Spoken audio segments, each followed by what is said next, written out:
वादळामुळे आमच्या जेवणाचा पूर्ण बँड वाजला. आज माधवच्या नावाचं पहाडीवर जेवण आहे आणि आमच्या पाहुण्या रेडी होत आहेत पहाडीवर जाण्यासाठी. पिकअप लेट आल्यामुळे आम्हाला 12चे 1 वाजले पोहोचायला. फायनली आम्ही पहाडीवर पोहोचलो. आम्ही सर्व सामान वर घेऊन गेलो.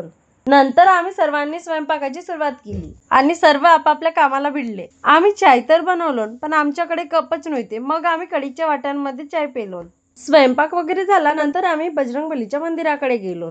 आम्ही बजरंगबलीच्या मंदिराकडे जायला तर निघालो, पण वहिनी खूप घाबरत होत्या. घाबरत तर इतक्या होत्या आणि भाजी दिसल्याबरोबर भाजी तोडायला बसल्या. बजरंगबलीचे दर्शन वगैरे घेतलं. नंतर आम्ही माता राणीच्या मंदिरामध्ये गेलो. नंतर सर्वांनी पूजा केली. पूजा वगैरे झाली. सर्वजण जेवायला बसले. मी रिद्धी सोबत फोटो काढतच होती की वादळ सुरू झाले. इतके वादळ होते की कुणाचं जेवण पण नाही झालं. खूप वेळपर्यंत वाट बघितली की वादळ कमी होणार आणि आम्ही जेवण करायला बसणार. वादळ काही कमी होत नव्हते. मग आम्ही जसं तसं जेवण करायला बसलो.